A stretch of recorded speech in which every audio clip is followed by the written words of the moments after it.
Il a licencié 17 employés en un seul jour. Personne n'osait le regarder dans les yeux. Mais quand cette simple femme de ménage a commencé à danser, quelque chose d'impossible s'est produit. Les mains de Lucie tremblaient tandis qu'elle serrait la poignée du portail en fer forgé. Devant elle se dressait la villa argentée, l'une des plus imposantes demeures de la Côte d'Azur. 3 étages de pierre claire, de hautes fenêtres au volet d'un verre profond, un jardin entretenu avec une précision millimétrique. Depuis l'allée d'entrée, on pouvait apercevoir la Méditerranée d'un bleu profond qui scintillait sous le soleil du matin.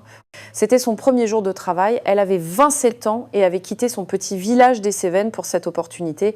Sa mère était malade. Les médicaments coûtaient cher et ce travail était la réponse à ses prières, ou du moins c'est ce qu'elle pensait. Lorsqu'elle franchit la porte principale, l'atmosphère la frappa comme un coup de poing dans l'estomac. Dans le grand hall d'entrée, au sol de marbre noir et blanc, un groupe de personnes se tenait debout, silencieux, les yeux baissés. Certains tenaient des boîtes en carton avec leurs effets personnels. Une femme âgée aux cheveux gris pleurait en silence, essuyant ses larmes avec un mouchoir. Du couloir de gauche parvint le son de roues glissant sur le sol. Lucie se retourna et le vit pour la première fois.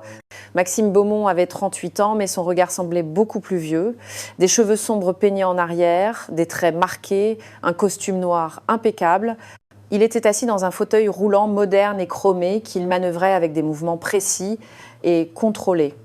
Mais c'était ses yeux qui faisaient le plus peur, froids, distants, comme s'il regardait à travers les gens au lieu de les voir. « Monsieur Bernard », dit-il d'une voix tranchante, s'adressant à un homme d'environ 60 ans, vêtu d'un uniforme de majordome. « 15 ans de service et vous n'arrivez même pas à coordonner un simple déjeuner sans erreur. C'est terminé. » L'homme baissa la tête. « Monsieur Beaumont, je vous en prie, j'ai une famille. Vos excuses ne m'intéressent pas. » Maxime fit un geste de la main. « Madame Bertrand vous préparera votre dernier salaire. Vous pouvez partir. » Lucie observait la scène, le cœur battant à tout rompre. Elle voulait dire quelque chose, faire quelque chose, mais ses jambes semblaient de pierre. Une jeune femme de chambre à ses côtés murmura « C'est le 10 septembre aujourd'hui. 17 personnes licenciées en une seule journée. » Les yeux de Maxime se déplacèrent sur le groupe. Il passait d'un visage à l'autre comme un juge prononçant des sentences. Quand il arriva à Lucie, il s'arrêta un instant. Elle le regarda et à cet instant vit quelque chose que les autres ne voyaient pas. Pas seulement de la colère ou de la cruauté, mais une douleur profonde, ancienne, qui se cachait derrière ce masque de glace. « Vous êtes nouvelle, dit-il d'un ton neutre. « Oui, monsieur, Lucie Moreau, c'est mon premier jour. » Un silence pesant emplit le hall. Quelqu'un toussa nerveusement. « Alors vous avez de la chance, continua Maxime avec un sourire qui n'atteignait pas ses yeux. Vous verrez tout de suite comment les choses fonctionnent ici. Il n'y a pas de place pour les erreurs, pas de place pour la faiblesse. Soit vous êtes parfaite, soit vous partez. Compris ? » Compris, monsieur. Il hocha la tête et fit tourner son fauteuil, s'éloignant dans le couloir. Le son des roues résonna sur les murs jusqu'à disparaître. Quand il fut parti, le hall sembla respirer à nouveau. Madame Bertrand, la gouvernante, une femme d'une 50aine d'années aux cheveux relevés en un chignon sévère, s'approcha de Lucie. « Viens avec moi, dit-elle à voix basse. Je vais te montrer tes tâches. Et écoute bien, ici tu marches en silence, tu travailles en silence et tu pries pour ne pas croiser Monsieur Beaumont quand il est de mauvaise humeur. Ce qui dernièrement signifie tout le temps. » Alors qu'elle suivait la gouvernante dans les escaliers de marbre, Lucie se retourna une dernière fois vers le couloir où Maxime avait disparu. Elle se demanda ce qui avait pu arriver à cet homme pour le transformer en une personne si pleine de rage. Elle ne savait pas encore que dans quelques semaines, elle découvrirait la réponse et que cette découverte changerait leur de vie pour toujours. La chambre des domestiques était petite et spartiate. 2 lits étroits, une armoire partagée, une fenêtre donnant sur le jardin arrière. Madame Bertrand ferma la porte et s'assit sur le bord du lit, faisant signe à Lucie de faire de même. « Écoute-moi bien, ma petite. Ce que tu as vu aujourd'hui dans le hall, c'est la norme ici. Monsieur Beaumont n'a pas toujours été comme ça. » La gouvernante soupira, croisant les mains sur ses genoux. « Mais depuis 3 ans, depuis l'accident, il est devenu une autre personne. »« Quel genre d'accident ?» demanda Lucie avec prudence. « Une sortie en bateau sur la Méditerranée. Il y a eu une tempête soudaine, le bateau a chaviré, il est resté coincé sous l'eau trop longtemps. Les médecins ont dit que c'était un miracle qu'il ait survécu, mais ses jambes... » Madame Bertrand secoua la tête. « Il ne les a plus jamais senties. »« Luce sentizza poi trine serer. » Maintenant, elle comprenait ce regard, cette colère froide. « Et depuis ce jour, demanda-t-elle, depuis ce jour, tout a changé. Sa femme l'a quitté au bout de 6 mois. Elle disait qu'elle ne reconnaissait plus l'homme qu'elle avait épousé. Ses frères sont venus le voir une fois. Il y a eu une dispute terrible et il ne les a plus jamais revus. Son père, avant de mourir l'année dernière, ne lui adressait même plus la parole. Maxime Beaumont est resté seul avec ses milliards et sa colère. Ok, Colin. La gouvernante se leva et alla à la fenêtre. Le soleil de l'après-midi filtrait à travers les rideaux blancs. Maintenant, je vais t'expliquer les règles. Première règle, ne fais pas de bruit. Pas de talons qui claquent sur le parquet. Pas de porte qui claque. Pas de vaisselle qui teinte. Deuxième règle, ne le regarde jamais droit dans les yeux, à moins qu'il ne te pose une question. Troisième règle, ne lui parle jamais la première. Quatrième règle, tout doit être parfait. Les verres doivent briller, les sols doivent refléter comme des miroirs, pas le moindre grain de poussière. Lucie écoutait attentivement, sentant le poids de chaque mot. Et si je fais une erreur, si tu fais une petite erreur, il te crie dessus. Si tu fais une grosse erreur, tu es licencié sur le champ, sans discussion, sans seconde chance. Madame Bertrand la regarda avec un mélange de pitié et de sévérité. Nous ne sommes plus que 4 ici. Moi, toi, le chef Antoine et son assistante Rose. 4 personnes pour gérer une villa de 20 pièces. Tu comprends pourquoi? Parce qu'ils n'arrêtent pas de licencier les gens. Exactement. Chaque semaine, quelqu'un s'en va, parfois en pleurant, parfois en colère, toujours humilié. La gouvernante s'approcha de Lucie et posa une main sur son épaule. Tu m'as l'air d'être une gentille fille. Tu as dit que ta mère était malade et que tu avais besoin de ce travail. Alors écoute mon conseil, garde la tête basse, fais ton devoir et n'essaie jamais de le comprendre ou de l'aider. Beaucoup ont essayé, toutes ont été renvoyées. Ce soir-là, après une journée de travail épuisante, Lucie se retrouva à nettoyer le grand salon du rez-de-chaussée. C'était une pièce magnifique, au plafond avec des moulures blanches, un lustre en cristal au centre, des porte-fenêtres s'ouvrant sur la terrasse avec vue sur la mer. Mais c'était aussi la pièce la plus triste qu'elle ait jamais vue. Il n'y avait pas de photos, pas de fleurs, rien qui ne suggère que quelqu'un vivait vraiment là. Elle passait la serpillière sur le parquet sombre, travaillant en silence. Ses pensées revenaient sans cesse à Maxime. Qu'est-ce que cela signifiait de vivre dans une prison dorée, entourée de tout mais sans personne ? Qu'est-ce que cela signifiait de perdre non seulement l'usage de ses jambes, mais aussi chaque personne que l'on aime ?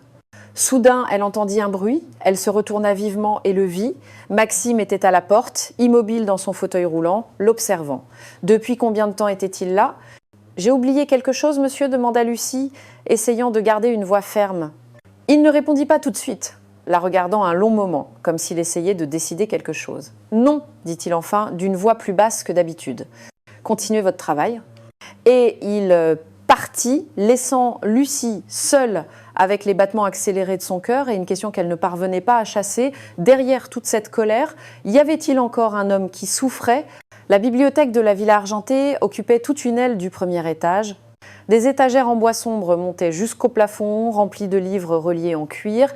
Il y avait une odeur de papier ancien et de cire pour meubles. Une échelle à coulisses permettait d'atteindre les volumes les plus hauts. Lucie était là depuis 3 jours. Jusqu'à présent, elle n'avait pas fait d'erreur, n'avait pas croisé Maxime, sauf de loin dans les couloirs. Peut-être, pensa-t-elle en époussetant les étagères les plus basses, peut-être que je peux vraiment y arriver. Peut-être que je peux rester assez invisible pour garder ce travail. Elle nettoyait la tablette de la cheminée quand elle vit le cadre. Il était en argent massif, ancien, et contenait une photographie. Elle souleva son chiffon pour mieux le polir et à cet instant, le cadre lui glissa des mains. Le bruit du métal heurtant le marbre résonna dans la pièce silencieuse comme un coup de tonnerre. Lucie se pencha immédiatement, ramassant les morceaux. Le verre était brisé, mais la photo était intacte. Ses mains tremblaient en l'observant. On y voyait un jeune homme, peut-être 30 ans, en costume élégant, qui dansait avec une femme magnifique dans un salon rempli de monde. L'homme souriait, une main sur la taille de la femme, l'autre levée en l'air. Ses yeux brillaient d'un bonheur pur. Il lui fallut un moment pour comprendre. Cet homme, c'était Maxime. Un Maxime qu'elle n'avait jamais vu, un Maxime qui semblait appartenir à une autre vie, à un autre monde. Qu'est-ce que vous avez fait ? La voix la fit sursauter. Maxime était à la porte, le visage contracté par la colère. Il entra dans la bibliothèque avec des mouvements brusques de son fauteuil. « Monsieur Beaumont, je suis tellement désolée, il a glissé. »« Glissé ?» Sa voix monta d'un ton. Ce cadre appartenait à ma grand-mère, il avait 150 ans, et vous, stupide idiote, vous l'avez détruit. Lucie se releva, serrant la photo contre sa poitrine. Elle voulait s'enfuir, disparaître, mais quelque chose la retenait, peut être le désespoir de savoir qu'elle allait perdre son travail.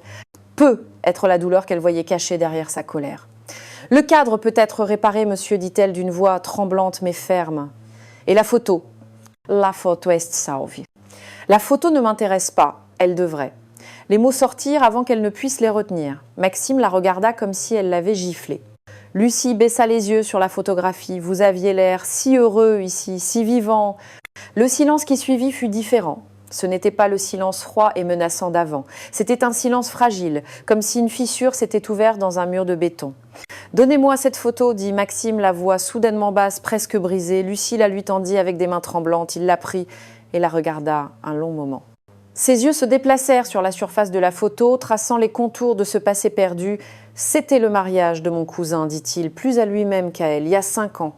Je dansais 3 fois par semaine, tango, valse, salsa, c'était ma passion. » Il leva les yeux vers Lucie et elle vit quelque chose de terrible dans son regard. De la douleur pure, sans filtre. « Maintenant, regardez ce que je suis devenue. » Un homme qui ne peut même pas se tenir debout. « Vous êtes toujours cet homme, monsieur, vous ne savez rien, cria-t-il. Rien, partez, sortez de cette pièce. » Lucie se dirigea vers la porte, le cœur brisé. Quand elle atteignit le seuil, elle s'arrêta. « Pour ce que ça vaut, dit-elle sans se retourner, je pense que le plus triste n'est pas que vous ne puissiez plus danser, c'est que vous ayez cessé de vouloir le faire. » Elle sortit de la bibliothèque avant qu'il ne puisse répondre. Elle marcha vite le long du couloir, s'attendant à entendre sa voix la rappeler pour la licencier, mais l'appel ne vint pas. Ce soir-là, quand Madame Bertrand lui apporta son dîner dans sa chambre, Lucie lui demanda « Serais-je encore là demain ?» La gouvernante la regarda, surprise. « Monsieur Beaumont n'a rien dit à propos de vous licencier. Pourquoi ?» Lucie secoua la tête, trop confuse pour expliquer. Au fond du couloir, derrière la porte fermée de la bibliothèque, Maxime tenait toujours cette photographie, regardant un homme qui n'existait plus, ou peut être que si. Il était 23 heures quand Lucie descendit les escaliers vers le salon principal. La villa était plongée dans le silence. Maxime s'était retiré dans son appartement privé au 2e étage depuis 1 heure, comme il le faisait chaque soir à 22 heures précises. Madame Bertrand dormait dans sa chambre et les cuisiniers étaient rentrés chez eux en ville. Lucie avait promis de finir de lustrer le grand salon avant d'aller se coucher. Le parquet devait briller pour le lendemain. Elle portait avec elle un seau, des chiffons propres et ses écouteurs. Elle entra dans le salon et n'alluma qu'une petite lampe dans un coin. La lumière tamisée créait des ombres dansantes sur les murs. Elle mit ses écouteurs et sélectionna la playlist que sa grand-mère lui avait fait découvrir des années auparavant. Des valses musettes entraînantes, des chansons qui parlaient de la mer, de l'amour, de la vie. Elle commença à travailler, passant la serpillière sur le sol avec de larges mouvements, mais tandis que la musique remplissait ses oreilles, ses pieds commencèrent à bouger d'eux-mêmes. D'abord de petits pas, puis des tours plus amples. Lucie sourit, c'était ainsi qu'elle survivait aux jours difficiles en dansant. Elle laissa tomber la serpillière et s'abandonna complètement à la danse. Ses mouvements étaient simples. Elle n'était pas une danseuse professionnelle, mais il y avait quelque chose d'authentique dans sa façon de bouger. Elle tournait sur elle-même, les bras ouverts, les yeux fermés, le sourire aux lèvres. Elle était libre. Elle dansait pour sa grand-mère qui lui avait appris ses pas dans la petite cour de leur maison. Elle dansait pour sa mère malade qui attendait ses appels. Elle dansait pour elle-même pour se rappeler que malgré tout, malgré la peur et la fatigue, elle était encore vivante. La chanson changea, devint plus rapide. Lucie rit en tournant plus vite, la jupe de sa simple robe noire se soulevant dans les airs. Elle ne s'aperçut pas que dans le couloir sombre, derrière la porte entr'ouverte, quelqu'un l'observait. Maxime était là, immobile, dans son fauteuil roulant. Il s'était réveillé, assoiffé, et était descendu chercher de l'eau à la cuisine quand il avait vu la faible lueur provenant du salon. Il avait pensé entrer et la réprimander pour avoir mis de la musique, mais il l'avait vue et il ne parvenait pas à détacher son regard. Il y avait quelque chose d'extraordinaire dans cette scène. Une jeune femme dansant seule dans un salon vide, sans public, sans applaudissements, pour le pur plaisir de le faire. Ses mouvements n'étaient pas parfaits, mais ils étaient pleins de joie. Chaque geste racontait une histoire de résistance, d'espoir, de vie qui refusait de se rendre. Maxime sentit quelque chose bouger en lui, quelque chose qu'il croyait mort depuis 3 ans, un souvenir lui-même sur une piste de danse, la musique pulsant dans sa poitrine, ses pieds bougeant sans réfléchir, sentant simplement cette sensation de voler tout en restant les pieds sur terre. Ses mains serrèrent les accoudoirs de son fauteuil pendant un instant, un très bref instant, il oublia qu'il ne pouvait pas marcher. Son corps se souvint de ce que signifiait bouger librement, de ce que signifiait sentir la musique couler dans ses veines. Lucie fit un dernier tour s'arrêtant les bras ouverts et la tête en arrière, souriant au plafond. Puis elle se pencha pour ramasser la serpillière, respirant difficilement, encore perdue dans sa petite bulle de bonheur. Maxime se retira dans l'obscurité du couloir avant qu'elle ne puisse le voir. Il retourna vers l'ascenseur avec des mouvements lents, silencieux. Son cœur battait fort comme il ne l'avait pas fait depuis longtemps. Cette nuit-là, dans sa grande chambre vide, il resta éveillé pendant des heures, les yeux fixés au plafond, l'esprit rempli d'images. Lucie qui dansait, lui-même qui dansait autrefois, cette photographie brisée dans la bibliothèque. Et pour la première fois en 3 longues années, Maxime Beaumont se demanda « Peut-être que tout n'est pas perdu. Peut-être qu'il y a encore quelque chose en moi qui mérite de vivre. » Mais c'était une question dangereuse, car si la réponse était oui, il devrait admettre qu'il avait gâché 3 ans de sa vie enfermé dans la colère, et c'était une vérité trop douloureuse à affronter. Passe encore. Le lendemain matin, Lucie préparait le café dans la cuisine quand Madame Bertrand entra avec une expression inquiète. « Monsieur Beaumont veut te voir dans son bureau. » Tout de suite, le cœur de Lucie se serra.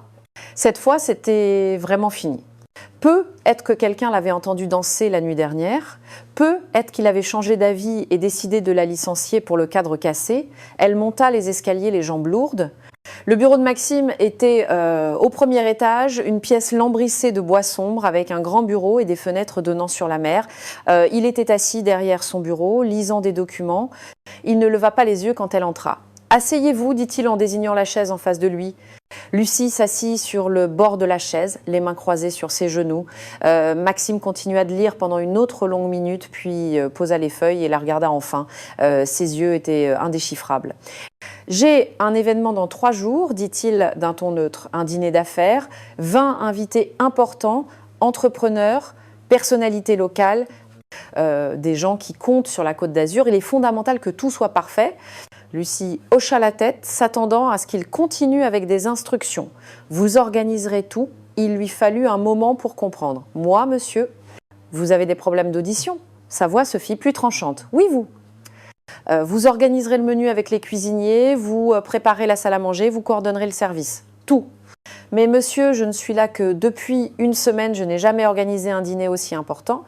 Et nous ne sommes que 4. Comment ferons-nous ? » « Je ne m'intéresse pas aux difficultés, l'interrompit Maxime. Soit vous êtes capable de le faire, soit vous ne l'êtes pas. Si vous ne l'êtes pas, vous pouvez partir maintenant. » Lucie le regarda intensément. Il y avait quelque chose d'étrange dans sa façon de parler, comme s'il attendait qu'elle dise non, comme s'il voulait qu'elle échoue. « Pourquoi me demandez-vous cela ?» demanda-t-elle d'une voix calme. Les yeux de Maxime se plissèrent légèrement. « Je ne vous ai pas demandé de poser des questions. Je vous ai demandé de faire un travail. Mais vous savez que c'est impossible. Vous voulez que j'échoue pour pouvoir me licencier sans vous sentir coupable. » Pendant un instant, un éclair de quelque chose donc traversa le visage de Maxime. De la surprise peut-être ou de la colère d'avoir été démasquée. « Vous êtes bien présomptueuse pour une femme de ménage, dit-il d'une voix glaciale. Et vous êtes bien cruelle pour un homme qui aimait autrefois danser. » Le silence qui suivit fut aussi dense que du brouillard. Maxime serra les poings sur les accoudoirs de son fauteuil. Lucie s'attendait à une explosion, à des cris à l'ordre de partir immédiatement. Au lieu de cela, il prit une profonde inspiration et dit « 3 jours, si vous réussissez, vous restez. Si vous échouez, vous partez, sans recommandation, sans référence. » « C'est clair ?» Lucie se leva. Son cœur battait la chamade, mais sa voix était ferme. « Très clair, monsieur. Et quand j'aurai fini, quand ce dîner sera parfait, vous me devrez des excuses. » Elle partit avant qu'il ne puisse répondre, laissant Maxime seul dans son bureau, partagé entre l'admiration et l'agacement pour cette femme qui n'avait pas peur de lui. Les 3 jours qui suivirent furent les plus difficiles de la vie de Lucie. Elle travaillait 18 heures par jour. Elle organisait le menu avec Antoine et Rose, choisissant chaque plat avec soin. Elle polissait l'argenterie jusqu'à la faire briller comme des miroirs. Elle repassait les nappes en lin blanc jusqu'à ce qu'elle n'ait plus un seul pli. Elle répétait le service encore et encore, synchronisant chaque mouvement. Madame Bertrand l'aidait où elle pouvait, mais il était clair qu'elle aussi pensait que c'était une mission impossible. « Personne ne pourrait faire ça en 3 jours, lui dit-elle le 2e soir, en la voyant nettoyer les verres en cristal pour la 3e fois. « Alors je serai la première, répondit Lucie sans cesser de travailler. Maxime ne se montra pas pendant 3 jours et il restait enfermé dans son appartement, mais Lucie savait qu'il attendait. attendait qu'elle craque, qu'elle vienne le voir en pleurant, demandant plus de temps ou plus d'aide. Mais elle ne craquerait pas, car elle avait compris quelque chose d'important. Ce n'était pas seulement un test pour elle, c'était un test que Maxime se faisait à lui-même. Il voulait croire que personne ne pouvait le surprendre, que tout le monde était destiné à le décevoir. Et elle était déterminée à lui prouver qu'il avait tort. Le soir arriva à la fois trop vite et trop lentement. À 19 heures précises, les invités commencèrent à arriver. Des limousines noires s'arrêtaient devant l'entrée de la villa argentée. Des hommes en costumes élégants, des femmes en robes coûteuses et des bijoux qui brillaient sous les lumières du porche. Lucie portait un uniforme parfaitement repassé, les cheveux relevés en un chignon impeccable. Elle contrôlait chaque détail avec un œil attentif, les verres alignés, les couverts disposés avec une précision millimétrique, les plats qu'Antoine et Rose sortaient de la cuisine fumants et parfumés. Maxime accueillit les invités dans le hall. Lucie l'observa de loin. Il était différent ce soir-là, presque détendu. Il souriait, serrait des mains, faisait des blagues, le parfait maître de maison. Mais de temps en temps, ses yeux la cherchaient, comme pour vérifier que tout se déroulait comme prévu. Le dîner commença. Lucie coordonnait le service avec des mouvements silencieux et précis. Entrée, plat principal, accompagnement. Chaque plat était servi au bon moment. Les invités complimentaient la nourriture, admiraient la table, commentaient l'élégance de la villa. Maxime était assis en bout de table, un verre de vin devant lui. Il parlait d'affaires, de projets futurs, d'investissements. Il était dans son élément. Puis pendant le dessert, un homme âgé aux cheveux blancs leva son verre. C'était le docteur Girard, un chirurgien niçois réputé. « Maxime, cette villa est magnifique comme toujours. Mais je dois dire qu'il manque quelque chose. » Maxime haussa un sourcil. « Quoi donc, docteur ?»« La musique, la danse. Je me souviens quand ta grand-mère organisait des fêtes ici. Toute la villa vibrait de vie. Maintenant, tout est si silencieux. » Une autre femme élégante en robe bordeaux ajouta « C'est vrai, la Côte d'Azur a perdu de sa gaieté. Nous sommes tous devenus si sérieux, si formels. » Maxime sourit, mais c'était un sourire tendu. « Les temps changent, Madame Laurent. » C'est vrai, intervint un homme plus jeune, un entrepreneur à la cravate desserrée. Toi aussi, tu as changé, Maxime. Tu te souviens quand on dansait tous ensemble à ton 30e anniversaire? Tu étais le premier sur la piste. Un silence tomba sur la table. Tous réalisèrent trop tard ce qu'ils venaient de dire. Leurs yeux se posèrent sur le fauteuil roulant de Maxime, puis s'abaissèrent, embarrassés, sur leurs assiettes. L'homme continua, apparemment inconscient. « Soyons honnêtes, mon ami. Cette nuit-là, tu as perdu plus que tes jambes. Une partie de toi est morte avec elle. » Lucie, qui ramassait les assiettes vides, s'arrêta. Elle vit le visage de Maxime se raidir, ses phalanges blanchir, alors qu'il serrait sa fourchette. Personne n'osait parler. « Excuse-moi, dit l'homme, réalisant enfin sa gaffe.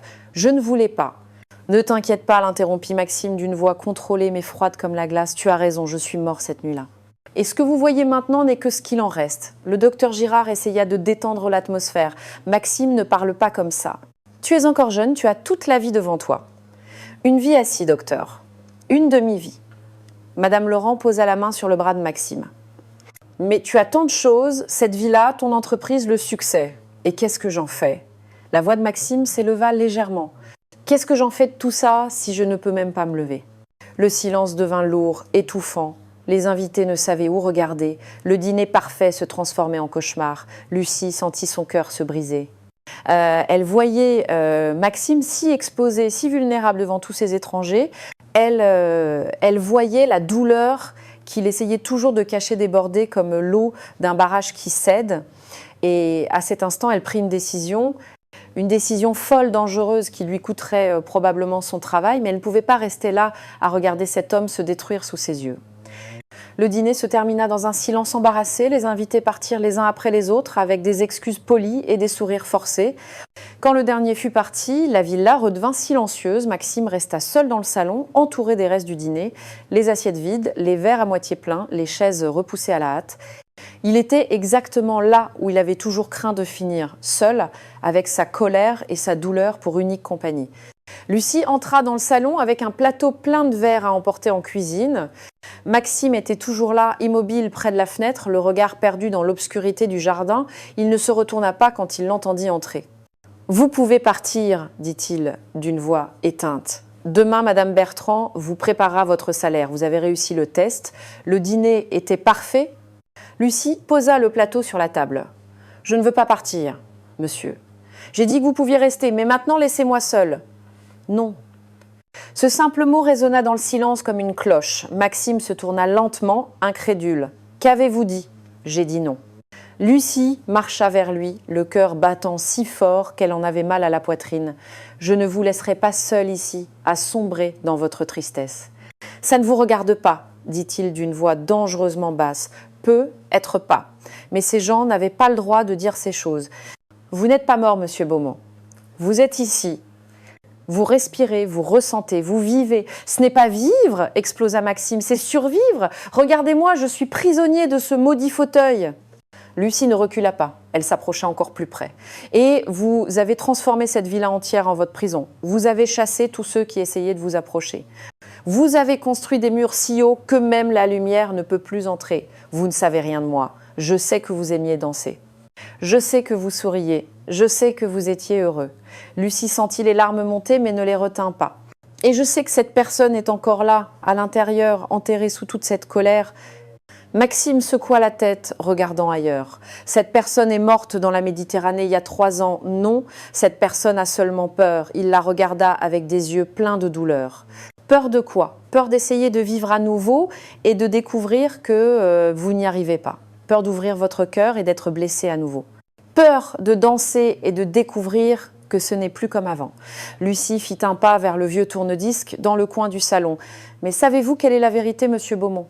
Rien ne sera plus jamais comme avant. Et ce n'est pas grave. »« Qu'est-ce que vous faites ?» demanda T, en la voyant allumer l'appareil. « Quelque chose de très stupide qui va probablement me coûter mon travail. » La musique emplit le salon, une chanson française douce et mélancolique. Lucie se tourna vers Maxime et lui tendit la main. « Dansez avec moi. Vous êtes folle, probablement. Mais dansez avec moi quand même. »« Je ne peux pas danser !» cria-t-il. « Je suis dans un fauteuil roulant. Comment diable suis-je censé danser ? » ?»« Pas avec vos pieds, monsieur. Avec votre cœur. » Maxime la regarda comme s'il voyait un fantôme. « Vous me demandez l'impossible. Je vous demande d'essayer. » Lucie maintint sa main tendue. « Juste essayer. Et si après vous voulez me licencier, d'accord, mais au moins essayez. Pourquoi ?» Sa voix se brisa. « Pourquoi est-ce que ça vous importe autant ?»« Parce que ma grand-mère m'a appris que la danse, c'est pas bouger ses pieds, c'est faire bouger son âme.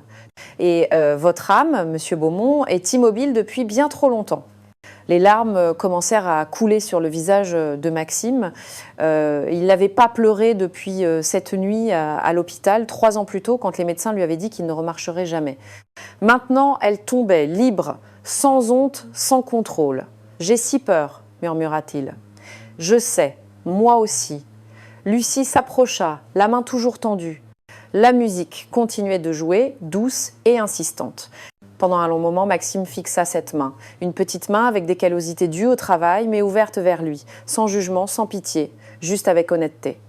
Et puis, lentement, avec un mouvement qui lui coûta plus de courage que n'importe quelle affaire conclue, plus de force que n'importe quelle tempête affrontée, Maxime Beaumont tendit la main et prit celle de Lucie. « Je ne sais pas comment faire, » dit-il d'une voix brisée. « Moi non plus, » répondit-elle en souriant à travers ses larmes. « Nous allons découvrir ensemble. » Ce n'était pas une danse comme celle dont Maxime se souvenait. Il n'y avait pas de pas élaborés, de tours élégants ou de mouvements parfaits.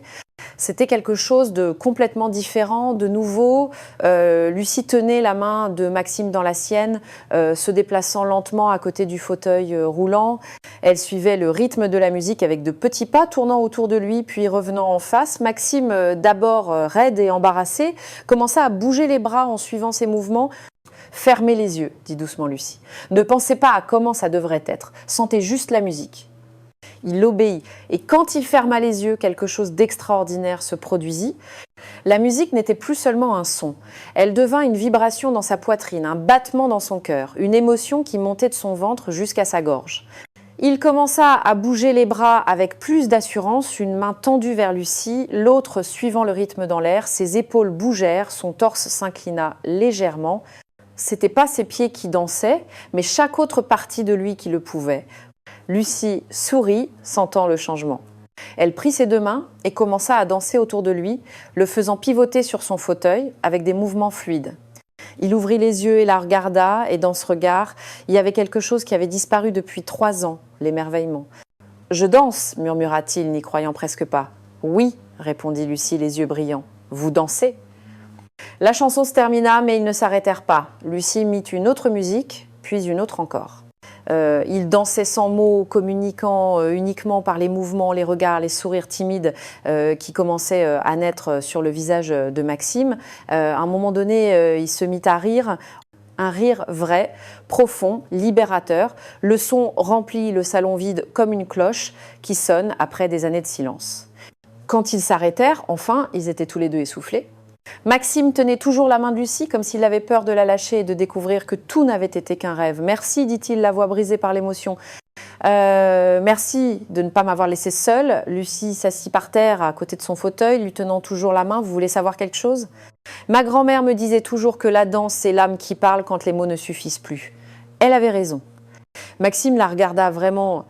Il la regarda pour la première fois, la voyant non pas comme une femme de ménage, mais comme une personne. « Comment vous appelez-vous ? Je veux dire, quel est votre nom complet ? » « Lucie Moreau. »« J'ai 27 ans, je viens d'un petit village dans les Cévennes. Ma mère est malade et mon père est mort quand j'avais 12 ans. Danser, c'est la seule chose que ma grand-mère m'a laissée avant de partir. Je suis désolée pour votre père et votre grand-mère. Et je suis désolée pour ce qui vous est arrivé, monsieur Beaumont, pour l'accident, pour votre femme, pour votre famille. » Il hocha lentement la tête. « Maxime, vous pouvez m'appeler Maxime. » Ce fut un petit moment, mais il signifiait tout. C'était la première fois en 3 ans qu'il permettait à quelqu'un de franchir ce mur, de s'approcher vraiment. Maxime, répéta Lucie savourant le nom, je peux vous dire quelque chose ? Dites-moi, ces gens ce soir, ils avaient tort. Vous n'étiez pas mort. Vous étiez seulement endormi et maintenant vous êtes en train de vous réveiller. Il sourit. Un petit sourire, mais authentique. C'est si simple pour vous, n'est-ce pas, de voir le beau en tout ? Non, répondit-elle honnêtement, ce n'est pas simple. Y a des jours où je pleure pendant des heures en pensant à ma mère, à l'argent que je n'ai pas, à la vie que j'aurais voulu, mais ensuite je danse. Et je me souviens que tant que je peux encore entendre la musique, tant que mon cœur bat encore, il y a de l'espoir.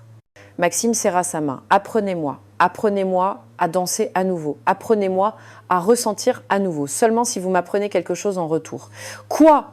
Apprenez-moi à être aussi courageuse que vous l'avez été ce soir. Il rit à nouveau, ce son merveilleux qui semblait impossible quelques heures plus tôt. Marché conclu. Les 2 semaines qui suivirent furent différentes de tout ce que la villa argentée avait jamais connu. Le matin après cette nuit, Lucie descendit à la cuisine et trouva quelque chose d'incroyable.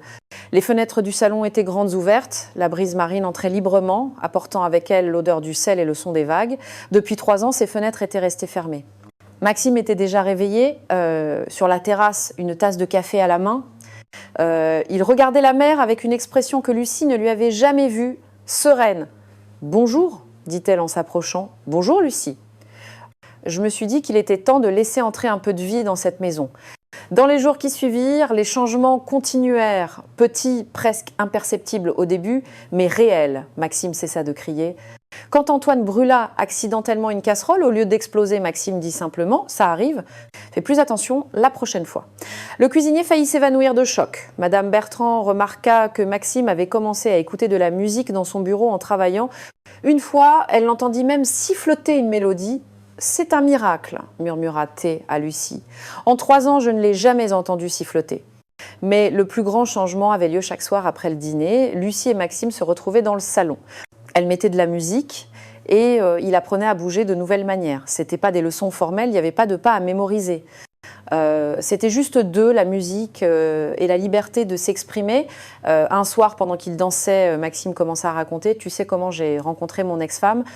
À une fête, il y a 10 ans, elle portait une robe rouge. Elle dansait seule, les yeux fermés, complètement perdue dans la musique. « Tu me l'as rappelé la première nuit où je t'ai vu danser dans le salon. » Lucie s'arrêta. « Ça te dérange d'en parler ? Non. Plus maintenant. Maintenant, je comprends pourquoi elle est partie. Elle ne me reconnaissait plus, disait-elle. Mais la vérité, c'est que c'est moi qui ne me reconnaissais plus. J'étais devenue uniquement de la colère et de l'apitoiement sur moi-même. Il sourit et maintenant j'apprends à me reconnaître à nouveau. Un après-midi, Maxime fit quelque chose qui laissa tout le monde sans voix. Il appela au téléphone tous les employés qu'il avait licenciés au cours des derniers mois, un par un. Lucie l'entendit parler depuis son bureau. Monsieur Bernard, c'est Maxime Beaumont. Je voudrais m'excuser pour la façon dont je vous ai traité. Vous avez consacré 15 ans à ma famille et je vous ai chassé comme si vous n'étiez rien. Si vous voulez revenir, votre poste est toujours là. Avec un meilleur salaire. Il passa le même appel 17 fois. Certains raccrochèrent, d'autres pleurèrent, quelques-uns acceptèrent de revenir. Le soir même, pendant leur séance de danse, Lucie lui demanda « Pourquoi as-tu fait ça ?» Parce que tu avais raison. J'avais construit une prison et je n'étais pas le seul prisonnier. Tous ces gens vivaient dans la peur à cause de moi. Je suis fière de toi. Maxime la regarda avec intensité. Personne ne m'avait jamais dit ça, même quand je pouvais marcher. Alors les gens autour de toi étaient aveugles. Quelques jours passèrent encore. Un matin, Lucie mettait la table pour le petit déjeuner quand Maxime entra dans la salle à manger avec une drôle d'expression. « Lucie, je peux te demander quelque chose ?»« Bien sûr. Es-tu heureuse ici ?» Je veux dire vraiment heureuse. Elle s'arrêta, surprise par la question. « Oui. Ici, je me sens utile. Et j'ai beaucoup appris. » Qu'est-ce que tu as appris? Que même les personnes les plus fortes ont besoin d'aide, que la gentillesse peut tout changer et que tu... Elle s'arrêta, rougissant légèrement, bien plus que ce que tu laisses paraître. Maxime s'approcha, prenant sa main. Moi, j'ai appris quelque chose de toi. J'ai appris que le courage, c'est pas de ne jamais tomber, c'est de se relever à chaque fois, de n'importe quelle manière possible. Et tu t'es relevée, non, Lucie? Tu m'as aidé à me relever. Et maintenant, je veux faire quelque chose pour toi, pour cette vie-là, pour nous tous. Ses yeux brillaient d'une excitation qu'elle n'avait jamais vue. J'ai une idée, quelque chose de fou, quelque chose que cette maison n'a pas vu depuis 3 ans. Quoi? Maxime sourit, ce sourire plein et sincère qui était devenu de plus en plus fréquent. Une fête, une vraie fête, avec de la musique, de la danse, de la vie, et je veux que tu m'aides à l'organiser. Lucie sentit son cœur se remplir de joie. Ce serait merveilleux. Alors nous le ferons. Et cette fois, ce ne sera pas un dîner formel et silencieux, ce sera une célébration. De la renaissance, de l'espoir. De tout ce que tu m'as appris. 2 semaines plus tard, la Villa Argentée brillait comme elle ne l'avait pas fait depuis des années. Des guirlandes lumineuses décoraient le jardin, la musique flottait dans l'air chaud du soir et des dizaines de personnes remplissaient le salon qui avait été vide pendant trop longtemps. Il y avait les employés qui étaient revenus, des voisins, des amis que Maxime n'avait pas vus depuis des années. Même son frère était venu, les larmes aux yeux en serrant Maxime dans ses bras pour la première fois après 3 ans de silence.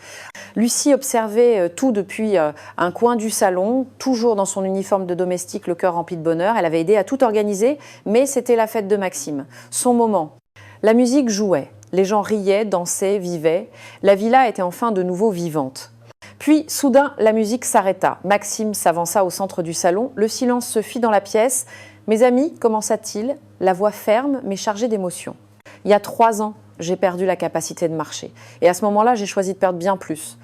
J'ai perdu la joie, l'espoir, la capacité de voir la beauté dans la vie. Je vous ai tous éloignés, j'ai blessé des gens innocents, j'ai vécu comme un mort. » Il regarda à travers la foule jusqu'à trouver les yeux de Lucie, mais quelqu'un m'a rappelé une vérité que j'avais oubliée. Il y a de nombreuses façons de se tenir debout, et toutes ne nécessitent pas l'usage des jambes. Il fit un geste vers Lucie. « Lucie, viens ici. » Elle secoua la tête, embarrassée, mais la foule commença à applaudir, l'encourageant. Lentement, les joues rouges, elle se fraya un chemin à travers les invités jusqu'à Maxime. Il lui tendit la main.